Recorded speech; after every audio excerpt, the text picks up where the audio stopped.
오늘은 김광준 시인의 광장에 대해서 살펴보도록 하겠습니다. 이 시는 문명이 발달한 도시 가운데에서 고독감과 불안감을 겪는 화자의 내면, 그러니까 한마디로 말해서 도시인의 고독감과 불안감을 무엇을 통해, 감각적 이미지를 통해 표현한 작품이다, 이렇게 이해하시면 되겠네요. 대낮에 텅 빈 방에 채경, 여기서 말하는 채경은 거울이에요. 에 대하여 앉아서 느끼는 고독감으로부터 황혼 무렵 낯선 광장으로 다름질쳐 나오기까지 시간적 공간적 이동이 시상 전개의 축을 이루고 있습니다.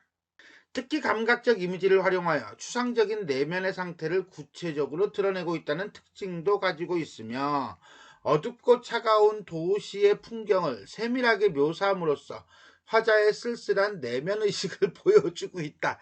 왠지 이 시는 필기할 게 많을 것 같은 아주 안 좋은 느낌이 드는 그런 시네요. 차가운 바람에 의식이 깨어 내거리 광장에 모자도 없이 서 있는 자신을 발견하는 화자의 안타까운 심정이 마지막에 효과적으로 형상화되고 있다라고 보면 되겠습니다. 얼마나 복잡하길래 이렇게 막 내용이 막 표현 방식이 잔뜩 나와. 자, 이제 우리가 그러면 한번 어떤 작품인지 살펴보도록 하겠습니다.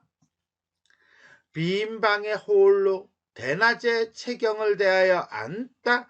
자, 빈 방과 대낮, 여기서부터 출발해야 할 것 같다, 그죠? 슬픈 도시에는 일몰이 오고, 여기서 이렇게 넘어오네, 그죠?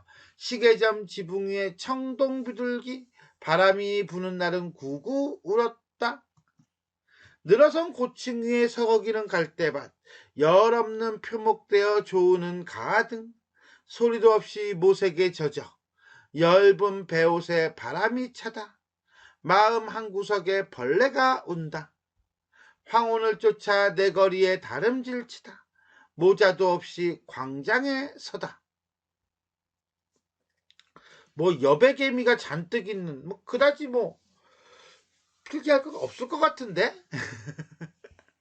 자, 우리 한행 한 구절 한 구절 살펴보도록 하겠습니다. 빈 방에 홀로 대낮에 채경을 대하여 앉다. 빈 방, 화자의 외로운 상황을 보여주는 공간? 그렇죠. 왜? 화자가 혼자 있잖아. 텅 빈 방이니까. 빈 방, 시적 허용? 왜 시적 허용이야 이게? 이게 문제네요. 빈이 문제네. 빈. 왜? 빈이죠. 그냥 빈방. 근데 글자 수를 늘린 거네요. 그죠? 홀로. 이것도 당연히 시적 허용이겠죠. 그죠? 글자 수를 늘린 거네요. 자, 대낮에. 자, 빈방이 공간적 배경이라고 한다면 대낮은 시간적 배경이 되겠고요. 채경은 아까 얘기했듯이 거울이에요. 근데 막 여기서 말하는 거울은 자기 성찰에 두고 자기를 들여다보는 거니까요. 대하여 앉다 라고 하는 것은 결국 시적 상황, 텅 빈 방에서 화자가 거울을 보고 있는 모습을 제시해주고 있네요. 자, 근데 여기서 우리는 어떤 단어를 통해서, 그렇죠, 비었다라고 하는 단어와 홀로라고 하는 단어를 통해서 화자가 지금 어떤 상태, 어떤 감정, 고독이라는 상태, 고독이라는 감정을 느끼고 있음을 알 수가 있습니다. 1년, 혼자 있는 공간에서 고독감을 느끼고 있는 화자 정도로 보시면 되겠네요. 슬픈 도시에는 일몰이 오고, 잠깐 도시가 슬프겠어? 아니죠. 화자가 슬픈 거겠죠. 화자가 도시를 바라보면서 슬프다라고 표현한 걸 거예요. 그죠? 어쨌거나 저쨌거나 간에 텅 빈 방에서 도시로, 즉 방 안에서 방 밖으로 시적 공간이 바뀌었다라고 보시면 되겠고요. 일몰이 온다는 것은 역시 시간이 변하는 거죠. 대낮에서 저녁으로. 근데 일몰이니까 해가 떨어지는 거잖아. 해가 떨어지는 거니까 하강적 이미지다 라고 보시면 돼요. 결국 이 구절, 슬픈 도시에는 일몰이 오고 같은 경우는 이러한 하강적 이미지를 통해서 화자가 가지고 있는 어떤 거, 불안감을 형상화하고 있다라고 볼 수가 있겠어요. 시계점 지붕 위에 청동 비둘기, 시계점? 시계빵. 여러분들 시계빵 지나가면서 흔히 자주 보나요? 많이 없어졌어요. 그죠? 요새는 시계를 뭐 시계빵에 가서 사기보다는 백화점이라든가 아니면 마트 이런 데서 많이 사죠. 그러니까는 조금 많이 없어지긴 했는데 어쨌거나 간에 시계를 파는 가게 내지는 시계를 팔기도 하고 고치기도 하고 이렇게 이해하시면 되겠습니다. 청동 비둘기라고 하는 건 청동으로 만든 비둘기 조형물이에요. 어쨌거나 간에 이건 청동 비둘기가 뻐글뻐글 돌고 있나요? 자, 시각적인 이미지를 보여주고 있고요. 그런데 문제는 바람이 부는 날은 구구 울었다야. 나 이거 자연스럽게 읽었는데 생각해보니까 아니야. 왜? 청동 비둘기가 울 수는 없잖아. 그죠? 뭐니? 그랬어요. 자, 여기서 말하는 바람이 부는 날은요, 쓸쓸하고 황량한 분위기를 조성하고요, 구구 울었다는 것은요, 청각적 이미지이면서 화류법이에요. 오케이? 그 다음에 화자는 도시를 어떻게 보고 있죠? 슬프다고 보고 있고요. 그래서 청동 비둘기가 운대요. 그래서 화자의 어떤 슬픈 감정이 이입된 표현이다. 라고 보시면 되겠습니다. 더더군다나 시계점이라든가 청동 비둘기는 전통적 내지는 봉건적 내지는 향토적 소재가 아니라 오히려 도시적 이미지를 보여주는 소재이다 라고 보시면 돼요. 뒤에도요 이렇게 파란 박스로 이렇게 물결 삐뚤삐뚤한 게 나오면 전부 다 도시적 이미지를 나타내는 소재이다 라고 이해하시면 되겠습니다. 자, 이연 일몰, 해가 떨어지는 거죠. 일몰이 내리는 도시의 풍경을 보며 슬프다, 울었다 라고 불안감과 슬픔을 보여주는 그러한 모습이다 라고 보시면 되겠네요.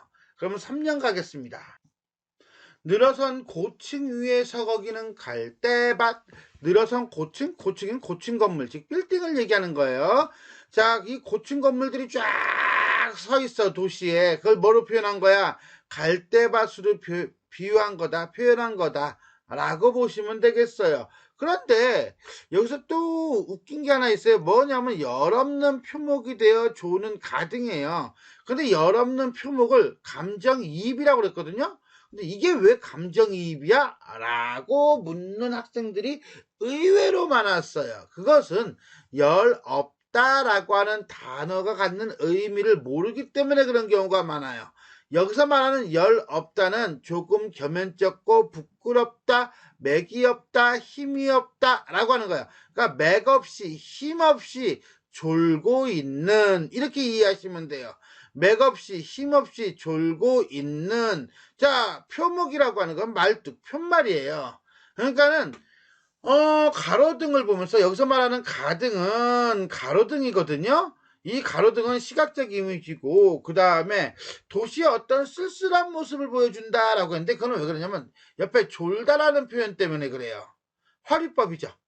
개도 짐승도 졸 수는 있으니까. 근데 조는이 아니라 조은은 그러니까 시적 허용이고요. 어쨌거나 간에 여기서 보여주는 쓸쓸한 풍경과 화자가 그러한 풍경 속에서 느껴지는 쓸쓸한 정서를 뭐로?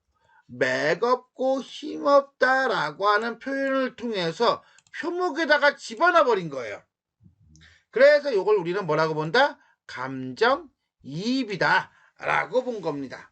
자, 이 구절을 통째로 이렇게 설명을 했습니다. 자, 여기까지 삭막하고 쓸쓸하게 묘사된 도시의 모습이고 이러한 도시의 모습은 삶의 목적과 방향을 상실한 도시를 표현하는 것이고 또 하나 시각적 이미지를 통해서 우리가 형상화하고 있다라고 보시면 되겠습니다.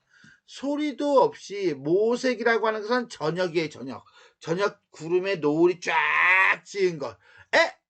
잠깐. 요것도 한번 봐야겠네요. 그죠? 모색은 저녁 노을이 쫙 깔린 거예요. 이건 시각적인 거예요. 근데 젖었대요. 그러니까 시각의 촉각화, 즉 공감각적 심상이다 라고 보시면 되겠습니다. 하나 더. 고층, 가등, 가로등 이런 것들은 전부 다 도시적인 이미지를 드러내는 시어라고 보시면 되겠네요. 3년 차갑고 무감각한 도시에 황혼이 찾아드는 모습. 이때 황혼은 모색이에요. 말을 그렇게 막 쭉 했는데 한마디로 뭐야, 고층 건물이 갈대밭처럼 많고 꼴딱꼴딱 가로등이 졸고 있고 이런 삭막하고 쓸쓸한 도시의 모습을 얘기하고 있다라고 보시면 됩니다. 엷은 배옷에 바람이 차다. 엷은 배옷, 화자의 현재 옷차림이니까 방에서 급하게 나온 거야. 나와서 여기까지 오다 보니까 얇은 옷을 입고 온 거야. 제대로 옷을 갖춘 게 아니에요. 바람이 찬 것은 도시 문명의 비정함이고요. 촉각적 심상이다 라고 보면 돼요. 그래서 화자가 처한 고독한 상황을 촉각적 심상을 통해서 형상화하고 있다 라고 보실 수가 있겠죠. 마음 한구석에 벌레가 운다. 벌레가 울어 내가 울어 내가 울지요. 감정이입의 대상이 되겠습니다. 자, 그런 점에서 본다면 요거는 화자의 어떤 쓸쓸하고 공허한 내면이죠. 자, 이거는 외부 상황을 표현한 거라면 이거는 내면의 상황을 표현한 것이고요. 여기가 촉각적 이미지라고 한다면 여기는 청각적 이미지이다 라고 볼 수가 있겠네요. 제4연, 도시 한복판에서 느끼는 개인의 어떤 슬픔, 쓸쓸함, 공허함이라고 보시면 되겠네요. 5연 마지막 연 볼까요? 황혼을 쫓아. 황혼, 모색이죠? 어떤 작은 희망이라고 보시면 돼요. 네 거리, 사거리로 다름질을 쳐왔다. 한마디로 홀로 빈 방에서 거울을 보고 있던 화자가 그 고독감에서 벗어나고자 여기까지 왔다. 한마디로 화자가 이 사거리 도시 한복판 광장까지 오게 된 이유네요. 고독감을 느끼는 화자가 취한 행동, 그건 바로 뭐야? 벗어나고 싶음이에요. 모자도 없이 바람이 분다고 그랬잖아, 그지? 내지는 뭐야? 모자로 자기 얼굴을 가리고 싶은 거야. 왜? 부끄럽잖아. 부끄러운데 그것을 가리고 싶은데 모자가 없어. 이렇게 되는 거예요. 없이 광장에 서다. 여기서 말하는 광장은요, 많은 사람들이 모일 수 있게 만들어 놓은 공터예요. 그죠? 공간적 배경이고요. 하지만 그 광장에 혼자 서 있죠. 즉 뭐야, 화자의 고독감과 불안감을 상징적으로 보여주는 공간이다 라고 이해하시면 되겠습니다. 자, 그리고 요 구절은 결국은 자신의 부끄러움을 가릴 수 없는 화자의 불안감을 나타내고 있다로 마무리 지을 수가 있겠네요. 요거 하나 더. 사거리와 광장 역시 도시적 이미지를 드러내는 시어입니다. 자, 제5연 모자도 없이 광장에 선 자신을 발견하는 불안감 정도로 이해하시면 되겠습니다. 핵심 정리 볼까요? 주지적이고요. 회화적이다. 애상적이다. 도시 속에서 개인이 느끼는 고독과 불안감을 다루고 있다. 공간의 이동과 시간의 변화에 따라 시상이 전개되고 있다. 시상 전개 방식인가요? 자, 빈 방의 공간이죠. 홀로 앉았다가 슬픈 도시로 나오죠. 대낮에 거울을 보다가 저녁이 되었네요. 이렇게 되는 거죠. 더더군다나 이번에는 모색 완전히 젖어서 노을까지 졌네요. 그러다 어디까지 왔죠? 황혼이 되어버렸어요. 그죠? 아까 화자는요, 사거리로 와서 그 다음에 마지막으로 어디까지 옵니까? 광장까지 와서 서버렸네요. 자, 이런 식으로 성찰의 공간인 빈 방에서 도시 문명의 상징인 광장으로까지 이동을 하고 대낮에서 어디까지? 황혼까지 시간이 지나면서 도시에서의 고독과 불안이라고 하는 정서를 형상화하고 있다라고 보시면 되겠습니다. 자, 두 번째, 도시의 풍경을 감각적으로 제시하여 화자의 내면을 드러내고 있다. 표현상의 특징인가요? 자, 봅시다. 일단 기본적으로 도시의 풍경 하기 전에 시적 허용부터 살필까요? 시적 허용 뭐였죠? 그렇죠. 빈방, 그 다음에 홀로 두 개. 빈방은 왜 시적 허용이라고 그랬어요? 아까 빈이죠? 빈방을 비인방으로, 홀로를 호홀로 해서 고독감을 형성하고 있다라고 보시면 돼요. 감각적 표현 쭉 묶어놨네요. 그죠? 시계점 위에 정동비둘기 시각적이고요. 자, 청각적이라는 것은 구구 울었다까지 연결시켰을 때 청각적이고요. 그 다음에 여럿이 표목이 되어 조우는 가등. 자, 이거 졸고 있는 가등을 보여주고 있나요? 시각적이고요. 모색에 젖어 공감각이죠. 모색이라는 시각을 젖다라고 하는 촉각화시켰어요.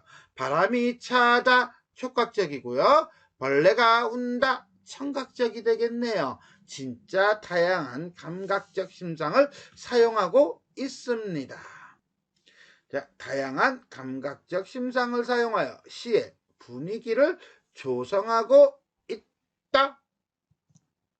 자, 도시적 이미지로는 고층, 빌딩이죠. 고층 건물, 그 다음에 가등, 가로등이 있었어요.